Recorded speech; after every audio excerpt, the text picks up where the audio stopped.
Si vous voulez exploser sur Instagram sans passer des heures à créer du contenu, bonne nouvelle, il existe une stratégie ultra efficace qui permet d'avoir de la visibilité et des abonnés, tout ça en un minimum de temps. Dans cette vidéo, je vais vous montrer comment utiliser cette méthode, pourquoi elle fonctionne si bien en ce moment et surtout comment l'appliquer à votre compte sans faire d'erreur. Dans cette vidéo, on montrera aussi différents exemples et je pense vraiment que cette stratégie, elle peut transformer votre compte Instagram et ça, peu importe ce que vous faites. Alors cette stratégie, c'est la stratégie du repost. Et avant de vous expliquer ce que c'est et comment bien la faire, je vais vous partager pourquoi est-ce que cette méthode, elle fonctionne aussi bien. Déjà, le truc à comprendre, c'est que Instagram, c'est une entreprise. Et leur but, comme toute entreprise, ça va être de gagner de l'argent. Comment est-ce qu'ils gagnent de l'argent? En mettant des publicités. Et donc, plus il y a d'utilisateurs sur la plateforme et plus ils passent du temps, plus ils vont pouvoir mettre de publicité et plus ils vont gagner d'argent. C'est pour ça qu'on dit qu'il y a une guerre de l'attention et c'est pour ça que c'est autant important pour eux de garder les utilisateurs sur leur plateforme. Pour ça, ils ont mis en place un algorithme qui a pour but de vous montrer du contenu qui va vous faire rester sur la plateforme, du contenu que vous avez envie de voir et donc plus vous allez rester, plus derrière vous allez voir de publicité. Le truc intéressant, c'est que cet algorithme, il va se baser sur du contenu qui a déjà bien marché pour repousser du contenu similaire. C'est-à-dire que si vous avez un post qui a très bien marché et si vous le repostez sur votre page Instagram, il y a de grandes chances que ce post fonctionne toujours très bien. Parce qu'Instagram, il va se baser sur ce qui a déjà marché pour faire rester les gens. Et ça, c'est tout le but de notre stratégie de repost. Le but avec cette stratégie, c'est pas de créer du contenu nous-mêmes, ça va être de reprendre du contenu qui a déjà bien fonctionné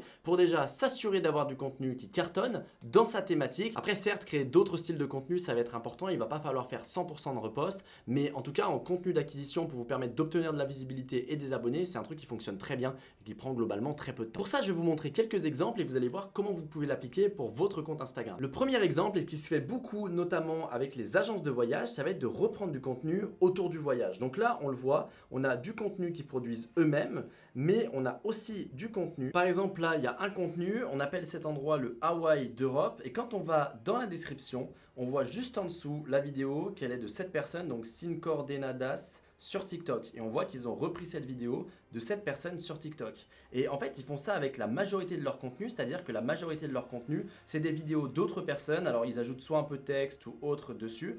Et c'est des vidéos qui reprennent. Et ça, c'est génial parce que les gens qui veulent voyager, ils ont envie de voir du contenu autour du voyage, sauf que eux, ils peuvent pas se déplacer de partout dans le monde. Donc, le gros avantage, c'est qu'ils reprennent du contenu qui existe déjà. Ça leur fait beaucoup de visibilité parce qu'ils reprennent du contenu qui a déjà bien marché. Donc, ils s'assurent d'avoir du contenu qui fait plusieurs centaines de milliers de vues. Et en plus de ça, ça fait une visibilité pour les personnes dont le contenu est repris parce qu'ils ont à peu près 700 000 abonnés aujourd'hui. Donc, ils sont visibles devant plus de 700 000 personnes. Vous allez me dire, ok, pour du voyage, ça peut bien fonctionner, mais imaginons que moi, je vends des bijoux. En fait, je vais pas reprendre le contenu d'autres personnes qui font des bijoux. C'est pas mes bijoux et ça fonctionne pas. Oui, si on le voit comme ça, effectivement, ça peut être compliqué. Mais un truc super important à prendre en compte, c'est comprendre l'audience qu'on veut attirer sur son compte. En fait, quand on fait des bijoux, on va se dire, ok, mes bijoux, ils sont pour qui? Est-ce que c'est pour des femmes? Est-ce que c'est pour des hommes? De quel âge? C'est quoi les valeurs de cette audience-là? Et le but, ça va être de reprendre du contenu qui partage, qui fait sens avec votre cible, qui partage les valeurs de votre marque ou de ce que vous faites pour pouvoir attirer les gens sur votre compte. Et ça, c'est ce qu'ont parfaitement fait le compte Belost sur Instagram. Belost, c'est une marque de bijoux et là où ils sont très bons, c'est qu'ils ont réussi à se démarquer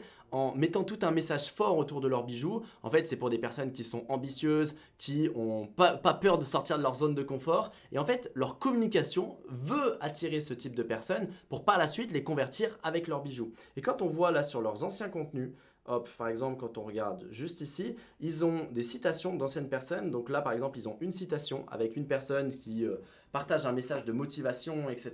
Là, ils ont une autre citation avec une autre personne qui partage toujours un message de motivation. Et on pourrait se dire, ça n'a rien à voir avec les bijoux, certes, mais en fait, ça a à voir avec leur marque et avec les valeurs qu'ils veulent véhiculer. Et ce qui est génial, c'est que grâce à ce style de contenu, ils vont attirer des personnes qui correspondent à leur audience. Et derrière, du coup, ils pourront leur parler des bijoux et les convertir. Et ça, c'est génial parce que ça peut être fait vraiment avec tout type de secteur. Et le but, c'est que si ça ne s'adapte pas forcément à votre secteur, c'est d'attirer des personnes qui vont se reconnaître dans les valeurs de la marque ou dans les valeurs de ce que vous véhiculez. Imaginons qu'on fasse toujours des bijoux, mais que la cible, c'est plutôt des femmes qui ont entre 40, 45, 50 ans. Bah, on aurait pu construire ce type de contenu-là. Ça, c'est une page qui nous appartient. Donc, on sait qu'il y a une audience de femmes dessus. Et on aurait pu faire des citations, mais un petit peu comme ça, peut-être un peu mieux travaillé. Et ça aurait pu attirer cette cible-là. Donc, avec des citations qui parlent à la cible, forcément, là, il y a un petit peu de tout. mais du coup c'était à peu près le même style de contenu. On peut reprendre des citations soit de personnalités célèbres, soit on aurait pu très bien, nous il y a des personnes qui nous reprenaient nos contenus et qui nous mettaient en avant et c'est totalement ok. Alors maintenant vous allez peut-être vous poser la question, comment est-ce qu'on va pouvoir reprendre ce contenu pour gagner du temps?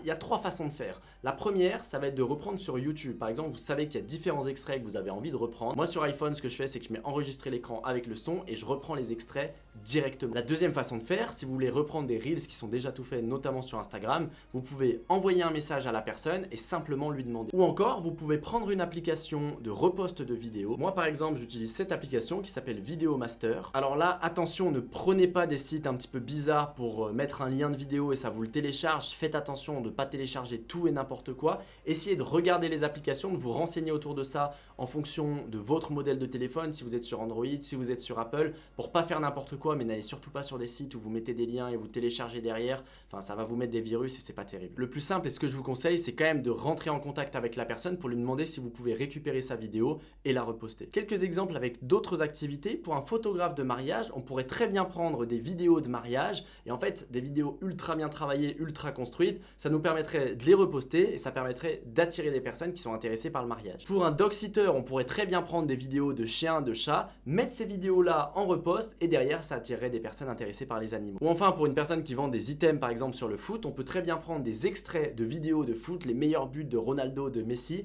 les mettre sur Instagram et ça nous permettrait de créer une audience autour du foot beaucoup plus rapidement et d'attirer des personnes intéressées. Ce qui fonctionne bien avec cette méthode, c'est vraiment d'envisager son compte comme un média, comme si on allait repartager du contenu autour de telle ou de telle thématique et pas simplement partager ses produits ou services. Je sais que certains vont se poser la question, mais est-ce que c'est légal? Est-ce qu'on a le droit de récupérer des vidéos? Si vous demandez à la personne, normalement il ne devrait pas y avoir de problème. Après, je vous invite vraiment à vous renseigner aussi sur les législations à ce niveau-là. En termes de droit d'auteur, comment est-ce que ça se passe? Il y a aussi une condition commerciale, c'est-à-dire que si vous récupérez cette vidéo dans un but commercial pour vendre quelque chose, là ça pourra moins bien passer que si vous récupérez cette vidéo par exemple dans un but d'information où là vous avez un peu plus de liberté. Donc pour ça et par rapport à votre thématique, il y aura peut-être des sujets qui sont différents. Je vous invite simplement à poser la question à ChatGPT en lui disant votre thématique, ce que vous comptez faire et voir si c'est possible ou non. Voilà pour cette méthode du repost. Nous, c'est une méthodologie qu'on a utilisée sur pas mal de pages et qui honnêtement fonctionne très bien si vous le faites bien. En fait, ça vous permet déjà d'avoir du contenu qualitatif, ça vous permet vous de gagner du temps, ça permet à la personne qui vous fournit le contenu de gagner en visibilité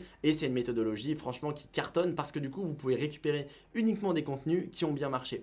J'espère que cette vidéo, elle vous a plu. Si vous avez des questions, n'hésitez pas à les mettre en commentaire. Nous, on se retrouve très vite pour une prochaine vidéo. C'était Mathis.